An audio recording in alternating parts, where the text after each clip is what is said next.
Good evening बच्चों, very good evening to all of you. कैसे हो आप सब लोग? My self Chetan Garg and welcome you all to our today session. आज के सेशन में यार हम कॉम्बिनेटोरिक्स के कुछ 2 मार्कर और 3 मार्कर क्वेश्चन करने वाले हैं। इनमें से काफ़ी सारे क्वेश्चन हमने यहाँ पे कैंप में भी किए थे। आई एम वेरी श्योर आप में से बहुत सारे बच्चे जो कैंप का पार्ट है उन्होंने वो क्वेश्चंस किए होंगे। जिनके वो सेशंस मिस हो गए थे वो दोबारा यहाँ पर देख सकते हैं, ठीक है। एंड जो बच्चे नए हैं जो अभी तक कैंप का पार्ट नहीं बने हैं तो उनको ये क्वेश्चंस देखकर होपफुली काफ़ी मज़ा आना चाहिए। प्लस 8 सितंबर को आपका IUCAM का एग्ज़ाम है ना। तो वहाँ तक उस एग्ज़ाम के लिए एक अच्छी खासी आपकी 4-5 क्वेश्चंस की डिसेंट लेवल की प्रैक्टिस हो जाएगी कॉम्बिनेटोरिक्स की, ठीक है। तो ये आपकी स्क्रीन पर कुछ अपकमिंग बैचेस हैं जो हम सितंबर एंड और अक्टूबर से स्टार्ट करने वाले हैं, ठीक है। बट अभी मतलब आपको पूरी की पूरी एनर्जी अपने IUCAM के एग्ज़ाम के लिए लगानी चाहिए, ठीक है। तो without wasting much of your time let's start with the session. Combinatorics के कुछ काफी इंटरेस्टिंग से क्वेश्चंस हैं, 2 मार्क्स और 3 मार्क्स के, ठीक है। तो ये एक काफी स्टैंडर्ड क्वेश्चन है। जेई की जो प्रिपरेशन करते हैं उन्होंने भी शायद इस टाइप के क्वेश्चंस देखे होंगे, ठीक है। क्वेश्चन कह रहे हैं कि Connie finds a white board that has magnet letters spelling Mississippi, ठीक है, on it. She can rearrange the letters in which identical letters are indistinguishable. Identical letters obviously inseparable हैं, उनको हम सेपरेट आउट नहीं कर सकते। सेपरेट मतलब basically उनके बीच में कोई डिफरेंस नहीं है, that's why they are identical. If she uses all the letters and does not want to place any I's, ये आई है, ठीक है, next to each other, how many distinct rearrangement are possible. तो typical एक 2 marker level का question है, ठीक है। आई एम वेरी श्योर जिन्होंने कॉम्बिनेशन एंड कॉम्बिनेशन, जिन्होंने कॉम्बिनेटोरिक्स पढ़ा होगा तो एक गैप मेथड नाम का एक कॉन्सेप्ट होता है ना, वो शायद पढ़ा होगा, है ना। यहाँ पर बेसिकली क्वेश्चन इफेक्टिवली क्या कहना चाह रहे हैं, हमें मिसिसिपी के लेटर्स को रीअरेंज करना है सच दैट कोई भी दो आईज इकट्ठे ना हो, ठीक है। ये सिंपल सा फंडा है क्वेश्चन का। तो जब भी कॉम्बिनेटोरिक्स में इस टाइप से कुछ भी क्वेश्चन आते हैं तो पहले तो अल्फाबेट्स लिस्ट डाउन कर लो। एफ एक बार आ रहा है ना, आई 4 बार आ रहा है, एस भी 4 टाइम्स आ रहा है एंड पी 2 बार आ रहा है। एक बार रीचेक कर लो, टोटली 11 अल्फाबेट्स हैं। यहाँ पर भी 3 3 3 और 2 11 अल्फाबेट्स बनते हैं, ठीक है। अब हमें इस तरीके से इन लेटर्स को रीअरेंज करना है सच दैट कोई भी दो आईज इकट्ठे ना हो, ठीक है। तो जब भी कभी इस टाइप के क्वेश्चन आते हैं जब कुछ पर्टिकुलर ऑब्जेक्ट्स को इकट्ठा ना रहना हो तो हमेशा पहले उनको साइड पे रख दो, ठीक है। तो इन आईज को हम साइड पे रख देते हैं, ठीक है। इनके अलावा बाकी जितने भी अल्फाबेट्स हैं पहले उनको अरेंज कर दो, ठीक है। तो इनके अलावा हमारे कितने अल्फाबेट्स बनते हैं? 6 एंड 1 7। तो इन अल्फाबेट्स को अरेंज करने का कितना तरीका हो गया? 7 फैक्टोरियल अपॉन, अब क्योंकि 4 S आइडेंटिकल थे तो हमें 4 फैक्टोरियल से डिवाइड करना पड़ा। एंड क्योंकि 2 P भी आइडेंटिकल थे तो हमें एक एडिशनल 2 फैक्टोरियल से डिवाइड करना पड़ेगा। होपफुली आपको कॉन्सेप्ट पता होगा। अगर एन डिस्टिंक्ट अल्फाबेट्स हैं उनको रीअरेंज करना है तो एन फैक्टोरियल वेज होते हैं। बट अगर उनमें से कुछ आइडेंटिकल हैं तो जितने आइडेंटिकल हैं उतने फैक्टोरियल से हमें डिवाइड भी करना होता है, ठीक है। अब सोच के देखो, ये 7 अल्फाबेट्स तो हमने अरेंज कर दिए, 1 2 3 4 5 6 7। अब हमें चाहिए कि अभी हमें 4 आईज भी रखने और वो इस तरीके से रखने कि कोई भी दो आई इकट्ठे ना हो। तो सोच के देखो, अगर मैं इनके बीच में ये जो स्पेसिस बने हैं इन स्पेसिस में मैं आई प्लेस करता हूं तो between any 2 I's definitely there will be at least 1 alphabet. किसी भी 2 आई के बीच में कम से कम एक अल्फाबेट जरूर होगा। क्योंकि ये 7 अल्फाबेट थे तो ये स्टार्टिंग और एंड वाला पोजीशन मिलाकर देयर विल बी 8 प्लेसेस, है ना। ये 8 प्लेसेस बनते हैं, ये 8 ब्लू लाइंस है। बट हमें तो 4 आई रखने, तो हमें 8 में से 4 ही प्लेसेस चाहिए। तो 8 में से 4 सेलेक्ट किया। अब इन 4 प्लेसेस पर 4 आई को रखने का एक ही तरीका है ना, 4 आइडेंटिकल आई हैं उनको रखने का एक ही तरीका होगा। ये बात समझ पा रहे हो, ठीक है। तो बस अब all we need to do, हमें बस ये कैलकुलेट करना है ना। तो इसको कैलकुलेट कर लो, 7 6 5, 4 फैक्टोरियल से कैंसिल आउट हो जाएगा, अपॉन 2 फैक्टोरियल मल्टीप्लाइड बाई 8 से 4। तो 4 टर्म्स ऊपर लिख देते हैं, 8 multiplied by 7 multiplied by 6 multiplied by 5, नीचे हो गया 4 फैक्टोरियल विच 24, 4 2, ये 2 इससे खत्म हो गया, ठीक है। तो 35 times 6, 35 square times 6, 35 square is 1225 times 6, that comes out to be 7350, ठीक है। तो फर्स्ट क्वेश्चन का आंसर आ गया 7350। टिपिकल, अब ये देखो, ये एक आसान क्वेश्चन था, 2 मार्कर लेवल का क्वेश्चन था। 2 मार्कर लेवल का क्वेश्चन इसीलिए लगेगा आपको कि अगर आपने ये क्वेश्चन पहले कर रखा हो, ठीक है। तो मेजरली इस क्वेश्चन में क्या क्या कॉन्सेप्ट थे, अगर आपको नहीं भी आता था तो देखो 2 चीजें आपको समझ में आनी चाहिए। एक तो जब भी कुछ आइडेंटिकल अल्फाबेट्स को अरेंज करना है, मतलब कुछ मिक्स ऑब्जेक्ट्स हैं, उनमें से कुछ आइडेंटिकल है कुछ डिस्टिंक्ट है, उनको हमें अरेंज करना है, तो उनकी टोटल नंबर ऑफ अरेंजमेंट्स क्या है, जितने ऑब्जेक्ट्स हैं उतने फैक्टोरियल अपॉन जो जितने आइडेंटिकल है, जैसे इसमें टू 4s थे तो 4 फैक्टोरियल से डिवाइड किया ना, 2p थे तो 2 फैक्टोरियल से, तो जो जितने बार रिपीट कर रहे हैं उतने फैक्टोरियल से डिवाइड करते रहो, ठीक है। उसके अलावा इस क्वेश्चन में अपने को दूसरा कॉन्सेप्ट क्या समझ में आया, हमें समझ में आया भैया गैप मेथड वाला कॉन्सेप्ट, ठीक है। जब कुछ ऑब्जेक्ट्स को इकट्ठे ना रहना हो, when two particular objects should not be together, तो पहले उनको साइड पे रख दो, बाकी ऑब्जेक्ट्स को अरेंज करो, फिर देखो कितने प्लेसेस बचते हैं, ठीक है। जनरली अगर बाकी के n ऑब्जेक्ट्स हैं तो नंबर ऑफ प्लेसेस जो अवेलेबल होंगे वो n+1 होंगे, ठीक है। तो n+1 में से 4 प्लेसेस या जितने भी हमें ऑब्जेक्ट्स इकट्ठे रखने हैं, अभी जिनको इकट्ठे नहीं होना है उतने प्लेसेस सेलेक्ट कर लो, उनको ऑब्जेक्ट्स को अरेंज कर दो, ठीक है। एज सिंपल एज दैट, ठीक है। तो ये होपफुली अब समझ में आना चाहिए। नेक्स्ट क्वेश्चन पे बढ़ते हैं। अब देखो ये क्वेश्चन भी है ना, ये अच्छा क्वेश्चन है, इजी क्वेश्चन है। इट्स जस्ट दैट कि इस क्वेश्चन में बहुत सारे बच्चों को क्वेश्चन का मतलब ही नहीं समझ में आता कि क्या लिखना चाह रहा है, या ये जो नोटेशंस है ये एट टाइम्स कुछ बच्चों के लिए अजीब सी हो सकती है। तो देखो लर्निंग प्रोसेस ही ये होता है यार, जरूरी नहीं है कि आपको सारे क्वेश्चन समझ में आएंगे, ठीक है। जरूरी नहीं है कि आप सारे क्वेश्चन खुद से कर पाओगे एटलीस्ट लर्निंग फेज में, ठीक है। बट हर क्वेश्चन से आपको कुछ ना कुछ सीखने को जरूर मिलेगा। जैसे अभी इस क्वेश्चन से बहुत सारे बच्चों को हो सकता है नोटेशन ही ना समझ में आ रही हो कि इनका मतलब क्या है, ठीक है। तो बट ये नोटेशन भी अगर आपको समझ में आ जाती है, हो सकता है पेपर में सिमिलर नोटेशन पे बेस्ड एक कोई इजी क्वेश्चन हो या एवरेज लेवल का क्वेश्चन हो, तो अगर आपको नोटेशन ही नहीं पता होगी क्या मतलब है, आप घबरा जाओगे, आप क्वेश्चन को छोड़ दोगे। बट अगर नोटेशन पता होगी तो शायद आप क्वेश्चन को अटेम्प्ट कर पाओगे। जैसे अभी इस क्वेश्चन में क्या कह रहे हैं, consider the set of odd integers, तो ये 1 3 5 7 9 एक ये ऑड इंटीजर्स का सेट है। कितने ऑड इंटीजर्स हैं, 11 ऑड इंटीजर्स हैं 1 से लेकर 20 तक। अब ये कुछ तो इसने लिख दिया है ना, let something denote the set of subsets of S. जिनको सेट्स की नॉलेज है तो उनको पता होगा इस चीज को पावर सेट बोलते हैं। Power set of a set क्या होता है, power set of a set is a set containing all the subsets. अब यहाँ पे बहुत सारे बच्चे फंस जाएंगे, उनको सबसेट नहीं पता होगा। सबसेट क्या होता है, देखो किसी भी सेट का सेट सेट क्या है, सेट कुछ नहीं, सेट एक इस टाइप का कुछ है जिसमें कुछ एलिमेंट्स हो सकते हैं। जैसे फॉर एग्जांपल 1 2 3 ये एक सेट हो गया।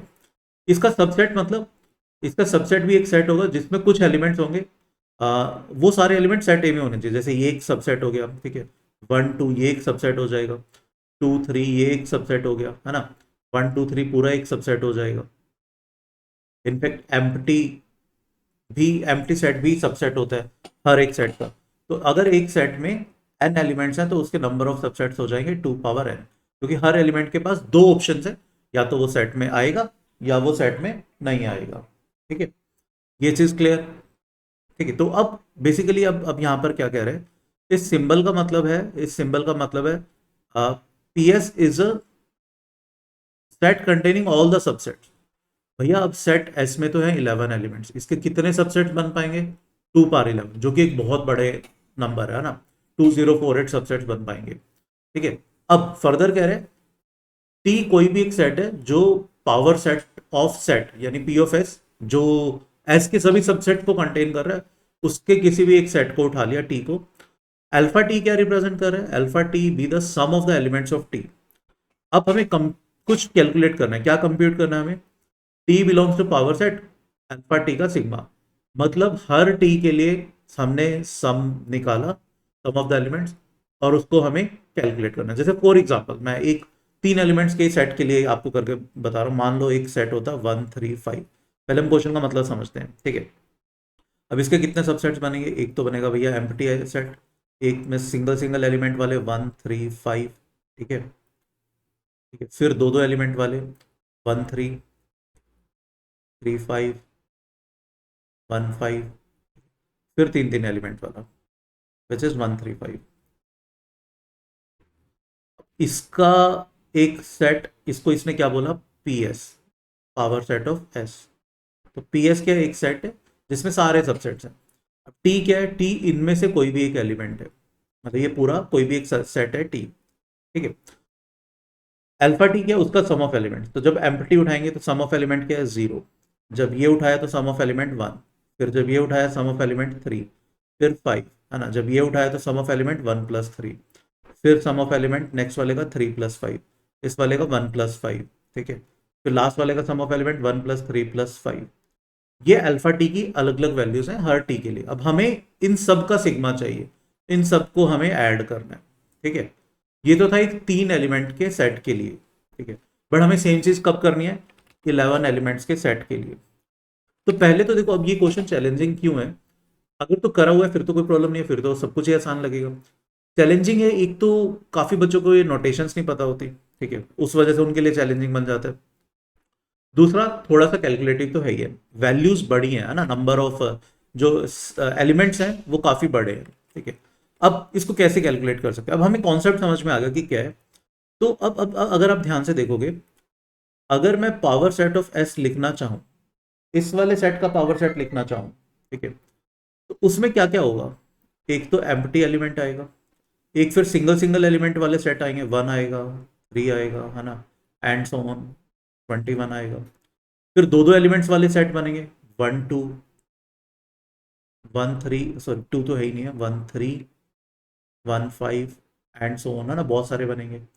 फिर तीन तीन एलिमेंट वाले बनेंगे, 1 3 5 एंड सो ऑन। फिर चार चार एलिमेंट वाले, फिर पांच पांच वाले एंड सो ऑन, बहुत सारे बनेंगे, है ना।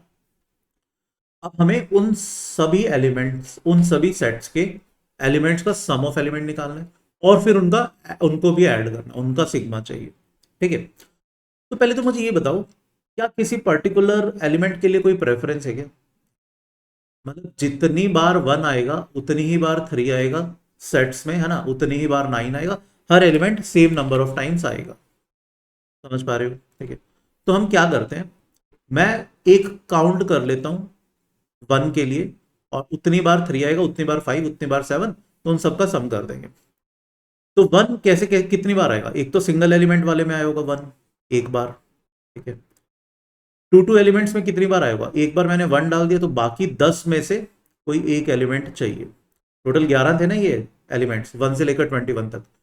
हम मैं ये देखना चाहता हूँ कि जितने भी 2 एलिमेंट्स के सेट बनेंगे, सब में 1 थोड़ा ना आएगा। जैसे 7 11 ये एक सेट होगा, है ना, 9 21 ये एक सेट होगा, सब में 1 नहीं आ रहा, बट 1 काफी में आ भी रहा होगा। 1 17 होगा, है ना, 1 11 होगा।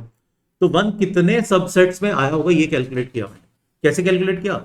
एक एलिमेंट तो 1 डाल दिया, अब बाकी 10 एलिमेंट में से कोई एक एलिमेंट डाल दिया, तो 10 से 1 तरीके से।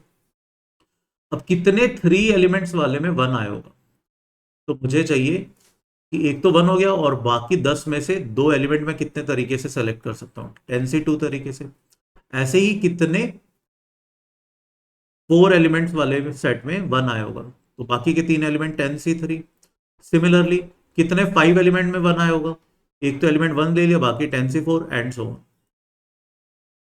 कितने सबसेट्स में 1 आया होगा जब सारे एलिमेंट्स प्रेजेंट है? वो एक ही होगा, तो बेसिकली इफेक्टिवली 1 के अलावा बाकी के 10 एलिमेंट्स उठा लिए।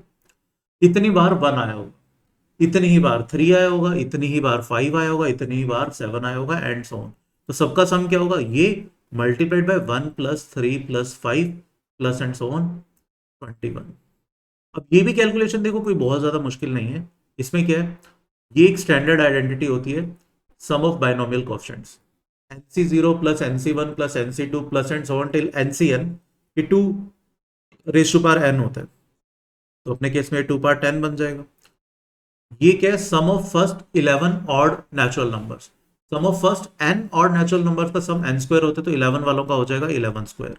तो बन गया सिंपली 1024 मल्टीप्लाइड बाय 11, ठीक है। ये सीधा साधा बन जाएगा। तो बस अब इसको आपको मल्टीप्लाई करना है, ये बन जाता है 1239904, ये आंसर आ जाता है। अब यू में आर्ग्यू की सर आईओक्यू में तो 2 डिजिट का इंटीजर होता है, ये तो बहुत ज्यादा बड़ा इंटीजर है। यार इसको 2 डिजिट में कन्वर्ट कर देगा ना, पूछ लेगा इसका सम ऑफ डिजिट्स कितना है, ये पूछ लेगा, है ना, सम ऑफ डिजिट्स इस आंसर का। तो 2 डिजिट में तो बड़े आराम से कन्वर्ट कर सकते हैं ये, ठीक है। तो वो कोई प्रॉब्लम नहीं है। चीजें क्लियर, ये समझ में आना चाहिए, ठीक है। तो ये इस क्वेश्चन में करना था। तो बेसिकली देखो ना, अब इस क्वेश्चन से क्या क्या हमें समझ में आया। एक तो सम ऑफ बाइनोमियल कोएफिशिएंट्स का फॉर्मूला जिनको नहीं पता था, वो 2 power n होता है, ठीक है।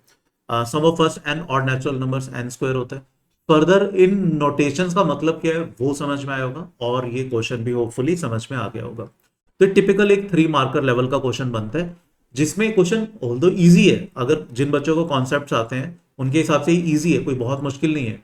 बट हाँ, काफी कुछ चीजें, मल्टीपल कॉन्सेप्ट्स आने चाहिए, इस वजह से क्वेश्चन मॉडरेट लेवल का बन जाता है 3 मार्कर में। ठीक है, तो that was the question. Next question पे बढ़ते हैं। ठीक है, अब ये वाला इजी क्वेश्चन है। देखो ये क्वेश्चन हर बच्चा आइडियली कर सकता है। ठीक है, इसमें बहुत ज्यादा कुछ भी चैलेंजिंग चीज नहीं है। अगर आप केस बैशिंग भी करोगे, नॉर्मल तरीके से केसेस काउंट करोगे, तब भी ये हो जाएगा।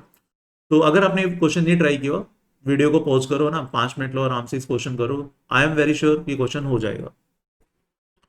क्वेश्चन कह रहे consider the set of 5 digit numbers A B C D E. ठीक है, with A not equal to 0, obviously 5 digit का नंबर है तो ये वाला डिजिट 0 हो भी नहीं सकता, है ना।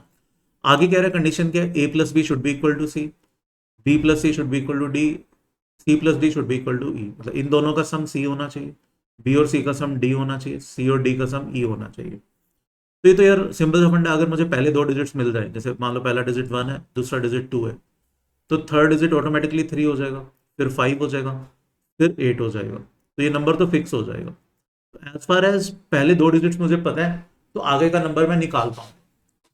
बट कंडीशन क्या है, ये सब क्या है, डिजिट्स हैं। बी सी डी ई ये सब डिजिट्स हैं।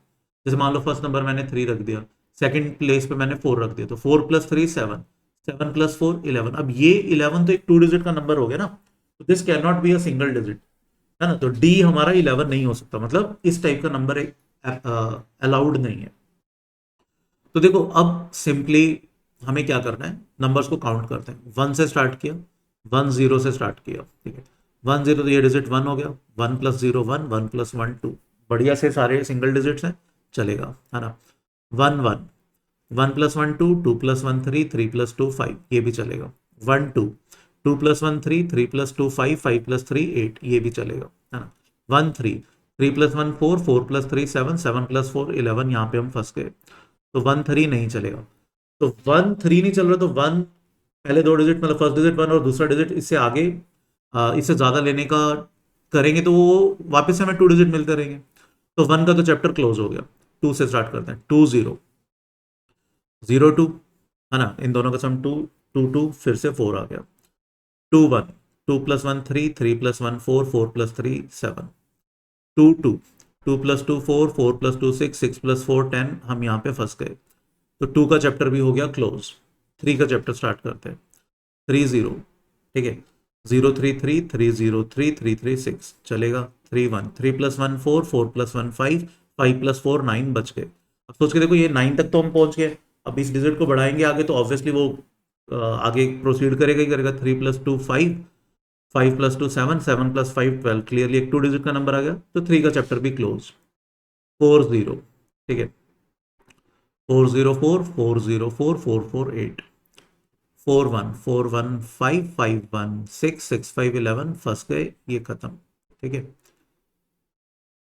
5 से स्टार्ट करोगे, 4 का चैप्टर खत्म हो गया। 5 0 0 5 5, 5 0, फिर से 5 5 5 10, ये 5 का चैप्टर तो स्टार्ट होने से पहले ही खत्म हो गया।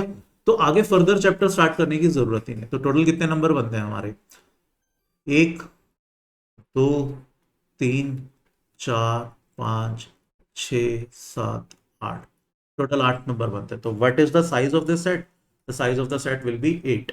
ठीक है, तो ये क्वेश्चन टिपिकल एक 2 मार्कर लेवल का क्वेश्चन था। अब ये क्वेश्चन मतलब देखो ना, इस टाइप के क्वेश्चन फाइनल आईक्यूएम के एग्जाम में भी रहते हैं, और इट्स जस्ट दैट कि आपको थोड़ा सा हौसला रख के नंबर ऑफ वेज कैलकुलेट करने होंगे। ठीक है, इवन देखो ना, इसमें कुछ भी कॉम्बिनेटोरिक्स की नॉलेज की रिक्वायरमेंट नहीं थी, है ना। आपको सिर्फ और सिर्फ वेज काउंट करने थे, जो आप मैन्युअली भी कर सकते थे। तो इस टाइप के भी इजी क्वेश्चंस रहते होते हैं। It's just you need to identify the questions paper में कि कौन से क्वेश्चन आसान है, पहले उनको क्रैक करो, ताकि बाकी के टाइम में हमें एक कॉन्फिडेंस मिल जाए, और बाकी के क्वेश्चंस में भी हमारी थॉट्स थोड़ी सी फास्ट तरीके से एग्जीक्यूट होनी स्टार्ट हो जाए। ठीक है, अब जैसे ये वाला क्वेश्चन देखते हैं, ये भी एक अच्छा क्वेश्चन है। इसमें भी एट टाइम्स बहुत सारे बच्चों को क्वेश्चंस की नोटेशंस नहीं पता होती कि क्या एग्जैक्टली क्वेश्चन कहना चाह रहा है। ठीक है, तो आराम से समझते हैं पहले क्या कह रहे हैं। Ryan selects 5 subsets S1 S2 S3 S4 S5 of 1 2 3 4 5 6 7। ठीक है, तो एक 7 एलिमेंट का सेट है, उसमें से एक बंदे ने 5 उसके सबसेट्स लिए, S1 S2 S3 S4 S5। अब ये कह रहे हैं mod of S1 equal to 1। बहुत सारे बच्चे इसको mod of S1 equal to 1 पढ़ेंगे। अब समझ में नहीं आएगा कि यार ये मॉड का क्या मतलब है, एक सेट के मॉड का क्या मतलब होता है। यहाँ पर actually number of elements of set है इसका मतलब। ठीक है, ऑल्दो होपफुली फाइनल एग्जाम में जब भी आपका आईयूकेएम का एग्जाम होगा वहां पे क्लियर कट लिखा होगा कि इस चीज का मतलब क्या है। तो number of elements in set one one के इक्वल है, सेट टू में टू के इक्वल है, सेट थ्री में थ्री के इक्वल है। नंबर ऑफ एलिमेंट्स कोई भी तीन हो सकते हैं, सेट फोर में कोई भी चार एलिमेंट्स है, सेट फाइव में कोई भी पांच एलिमेंट्स है। ठीक है। फर्दर ये कह रहे हैं फॉर ऑल आई और जे, आई ग्रेटर देन और equal to one, J less than और equal to five and I less than और इक्वल टू जे। मतलब बेसिकली कोई भी दो सबसेट्स में S I intersection S J, या तो एस आई होगा छोटे वाला सेट या एम्प्टी होगा। मतलब कोई इस सिंबल का मतलब है इंटरसेक्शन, मतलब कॉमन एलिमेंट्स। ठीक है। तो दो सेट्स में अगर हम किसी भी दो सेट में इंटरसेक्शन निकालते हैं तो या तो छोटे वाला जो सेट है वो पूरा का पूरा ही कॉमन होगा, या फिर उनमें दोनों सेट में कुछ भी कॉमन नहीं होगा। और ये हर आई और जे के लिए वैलिड है। ठीक है, जो इस कंडीशन को आपकी फुलफिल कर रहे हो। मतलब basically S one S two के साथ भी, एस थ्री के साथ भी, एस फोर एस फाइव के साथ भी। ठीक है। ऐसे एस टू का S three S four S five के साथ भी, S three S four S five का आपस में भी, and so on. In how many ways can Ryan select the sets. तो अब ये पूछे कि वो पांच सबसेट्स वो कितने तरीके से सेलेक्ट कर सकता है। ठीक है। अब देखो, अब यहां पर सिंपल सा फंडा, क्योंकि टोटल एलिमेंट सात हैं। पहले मैं देखता हूं S four intersection S five, ये दो ऑप्शन है, या तो ये एस फोर होगा या ये एम्प्टी होगा, एज पर द क्वेश्चन है ना। ये या तो छोटे वाला सेट होना चाहिए एस फोर, या फिर ये एम्प्टी होना चाहिए। अब सोच के देखो यार, अगर ये एम्प्टी है तो चार अलग अलग एलिमेंट, मतलब एस फोर और एस फाइव में कुछ भी कॉमन एलिमेंट नहीं है। तो चार एलिमेंट एस फोर में, चार एलिमेंट एस फाइव में, और ये सारे के सारे एलिमेंट हमने कहाँ से निकाले? इस सेट से। तो इस सेट में कम से कम 9 एलिमेंट्स तो होने चाहिए, बट इस सेट में 7 ही एलिमेंट्स थे। तो एस फोर और एस फाइव में डेफिनेटली कुछ एलिमेंट्स तो कॉमन होंगे। अब क्वेश्चन के अकॉर्डिंग या तो कुछ भी कॉमन नहीं होना चाहिए, अगर कॉमन है तो फिर वो छोटे वाला पूरा सेट ही कॉमन होना चाहिए। तो इस कहानी का मतलब क्या निकला? इस कहानी का मतलब निकला कि भैया एस फोर जो है, S four is actually a subset of S five. ठीक है। अब सिमिलरली मैं बात करूं अगर S three intersection S five की, अगर इन दोनों में की इंटरसेक्शन एम्प्टी है, या तो एम्प्टी होगी या फिर एस थ्री सबसेट ही होगा। अगर एम्प्टी है तो फिर से तीन एलिमेंट एस थ्री के, पांच एलिमेंट एस फाइव के, तो टोटल 8 एलिमेंट होने चाहिए थे एटलीस्ट इस सेट में, जिसके एस थ्री और एस फाइव सबसेट बने। बट उस सेट में सिर्फ और सिर्फ 7 एलिमेंट्स हैं। तो इसका मतलब एम्प्टी तो पॉसिबल नहीं है, एस थ्री भी एस फाइव का सबसेट होना चाहिए। तो अब देखो, अगर एस थ्री, ये तो समझ में आ गया एस थ्री एस फाइव का सबसेट है, एस फोर भी एस फाइव का सबसेट है। अब एस थ्री और एस फोर में क्या रिलेशन है? एज पर द क्वेश्चन, या तो S three intersection S four ये एम्प्टी होना चाहिए, या फिर ये छोटे वाला एस थ्री होना चाहिए। अगर एस थ्री और एस फोर की इंटरसेक्शन एम्प्टी है तो तीन एलिमेंट एस थ्री में, चार एलिमेंट एस फोर में, टोटल 7 एलिमेंट हो गए। तो एस फाइव में कम से कम 7 एलिमेंट होने चाहिए, क्योंकि तभी तो एस थ्री और एस फोर में इंटरसेक्शन कॉमन एलिमेंट कुछ भी नहीं आएगा। बट एस फाइव में तो 5 ही एलिमेंट है, तो इसका मतलब एस थ्री और एस फोर की इंटरसेक्शन कॉमन नहीं बल्कि एस थ्री ही होगी। मतलब एस थ्री एस फोर का सबसेट है, और फर्दर एस फोर हमने क्या बोला था अभी थोड़ी देर पहले, एस फाइव का सबसेट है। तो इस पूरी कहानी का क्या मतलब हुआ अभी तक? कि भैया एस फोर तो एस फाइव का सबसेट है, और एस थ्री एस फोर का सबसेट है। यानी हमने एस फाइव को बनाने के लिए 5 एलिमेंट निकाले, उन 5 में से 4 एलिमेंट कोई भी 4 एस फोर में गए, और उन 4 में से कोई भी 3 एस थ्री में गए। अब एस टू के लिए क्या ऑप्शन बचता है? एस टू में 2 ही एलिमेंट आएंगे, या तो वो दो एलिमेंट हम जो बचे हुए 2 एलिमेंट है, देखो 7 एलिमेंट थे, है ना, 7 में से हमने 5 एलिमेंट तो डाल दिए एस फाइव में, या तो 2 एलिमेंट जो बच गए वो एस टू में डाल दो। ऐसा करने से एस टू और एस फाइव में भी कुछ कॉमन नहीं है, तो एस टू एस थ्री और एस फोर में तो कुछ कॉमन हुआ ही नहीं। या फिर एस थ्री वाले 2 एलिमेंट इसमें डाल दो। यही 2 पॉसिबिलिटीज बनती है। ठीक है, समझ में आ रहा है? एस वन में तो भैया एक एलिमेंट होगा, एक ही एलिमेंट होगा, और उसमें तो जो मर्जी एक एलिमेंट डाल लो, या तो वो एस टू के साथ कॉमन होगा या वो इंटरसेक्शन एम्प्टी होगी। अगर वो एलिमेंट एस वन में, एस टू में है तो ठीक है, बढ़िया है, फिर छोटे वाला सबसेट हो गया, एस वन ही हो गया। अगर एलिमेंट नहीं है तो एम्प्टी हो गया। Similarly S one S three में अगर कुछ कॉमन है तो वो एस वन ही होगा, सिंगल एलिमेंट है ना, या फिर वो एम्प्टी हो गया। ऐसी एस वन एस फोर में, ऐसी S one five S five में। तो कुल मिलाकर क्या हुआ, एस वन के लिए कोई भी कंडीशन नहीं, कुछ भी एलिमेंट डाल दो। S2 के लिए दो ऑप्शन बने, या तो S3 वाले या फिर जो बचे हुए दो हैं, है ना। S3 S4 S5 ये आपस में एक दूसरे के सबसेट है ना, S3 S4 के, S4 S5 के। तो सबसे पहले मैंने क्या किया, अब नंबर ऑफ वेज कैलकुलेट करते हैं। अब समझ तो लिया अब हमने पूरी कहानी, है ना। 7 में से मैंने कोई भी 5 एलिमेंट निकाले, वो मैंने डाल दिए S5 में, ठीक है। अब एंड S4 बनाना है। S4 किससे बन रहा है? S5 से। 5 में से कोई भी 4 एलिमेंट निकाले, वो डाल दिए S4 में, एंड अब इन 4 में से कोई भी 3 निकाले, वो डाल दिए S3 में, ठीक है। ये कहानी समझ में आई।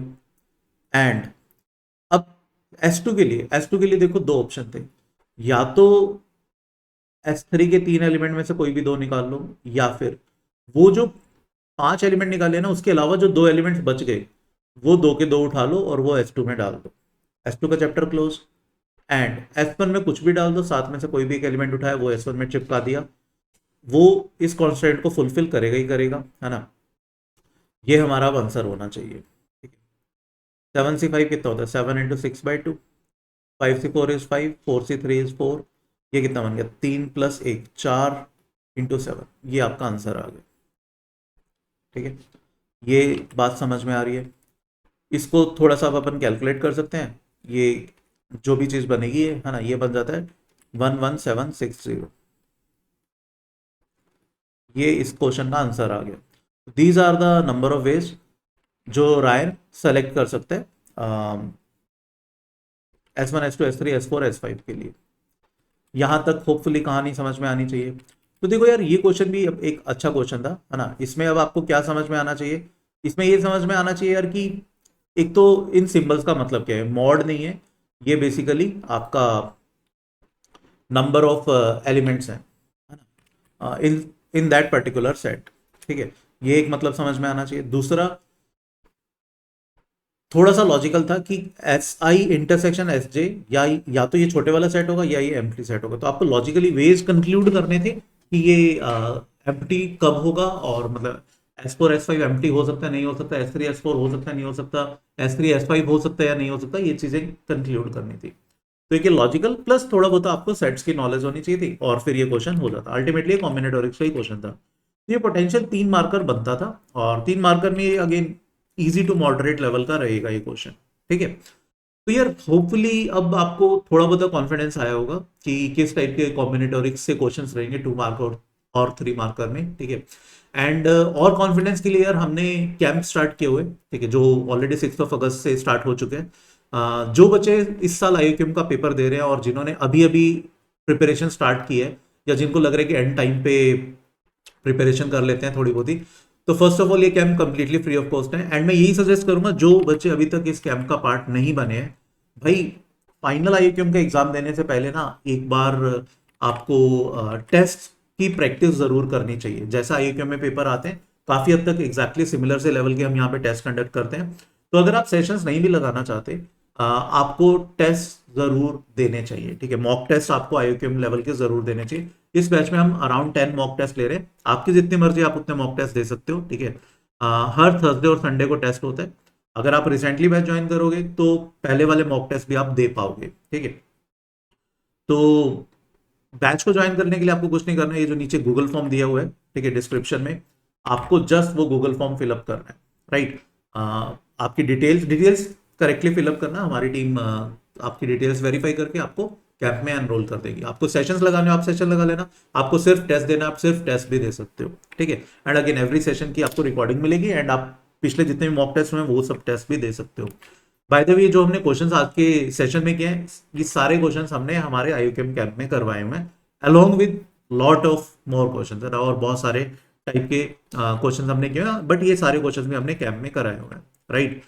तो होपफुली यार आज के सेशन में मजा आया होगा। नेक्स्ट सेशन में हम कुछ ऐसे ही कैंप के कुछ 2 मार्कर 3 मार्कर क्वेश्चन के साथ मिलेंगे। इस बार नंबर थ्योरी अलजेब्रा या ज्योमेट्री के क्वेश्चन हम करेंगे, ठीक है। तो will meet you in the next session. Till then please take a very good care of yourself. Thank you, bye bye.